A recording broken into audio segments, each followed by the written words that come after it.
Hello everyone, আবারও নিয়ে চলে আসলাম একটা নিউ ব্লগ। আর তোমরা সবাই কেমন আছো কমেন্ট অবশ্যই বলে যেও।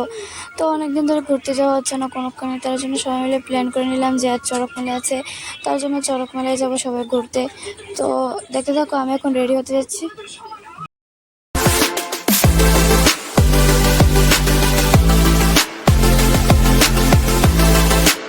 তো দেখতেই পাচ্ছ আমি এখন রেডি হয়ে গেলাম। সো ফাইনালি মেলায় চলে আসলাম সবার সাথে।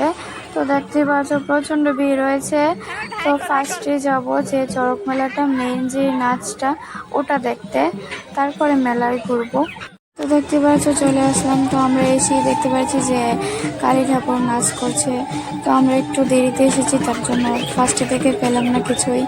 তো আমি আর আমার ছোট বোন আর ভাই এসেছি আমরা এটা দেখতে। আর মা বাবা যে মা তারা ওইখানে এসে মেলায় করছে। তো এখানে এসে দেখতে পাচ্ছি যে চড়ক মেলার সাথে সাথে আবার সাংস্কৃতিক অনুষ্ঠানও হবে। তার জন্য বেশিক্ষণ থাকিনি, একটু থেকে বাড়ি চলে গেছি। কারণ যেটা দেখতে এসেছি সেটাই যদি না দেখতে পারি, আর নাচ দেখে তো কোনো লাভ নেই, সাংস্কৃতিক অনুষ্ঠান দেখে কী হবে। তার জন্য তাড়াতাড়ি বাড়ি চলে যাব। আমরা তিনজন মিলে একটু ফটো তুলে নিলাম, কারণ ভালো লাগছে না তার জন্য। তো দেখতেই পারছো আমি এবার মেলায় চলে আসলাম, কারণ দাঁড়িয়ে থাকতে থাকতে পায়ে ব্যথা করছে। আমার সাথে সাথে বাইরেও পায়ে ব্যথা করছে, তার জন্য মেলায় চলে আসলাম। তো একটু ঘুরে নিই। তো অনেক ঘুরলাম, ঘুরে টুরে গরম লেগে গেছে, তার জন্য একটু জুস খেয়ে নিলাম আমি আর শান মিলে।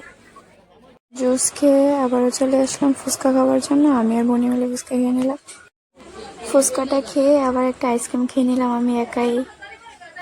তো এখন একটু মটর কিনবে যে মা, তো মটরটা কিনলে আমরা বাড়ি চলে যাব। তো ফাইনালি আমাদের ঘোরাঘুরি শেষ, এবার আমরা বাড়ি চলে যাচ্ছি সবাই মিলে। তো বাড়ি গিয়ে আবার দেখা হচ্ছে। তো ফাইনালি বাড়ি চলে আসলাম। আর তোমাদের কেমন লেগেছে ভিডিওটা অবশ্যই বলো। ভালো লাগলে লাইক কমেন্ট শেয়ার করে দিও, আর অবশ্যই সাবস্ক্রাইব করে দিও। টাটা।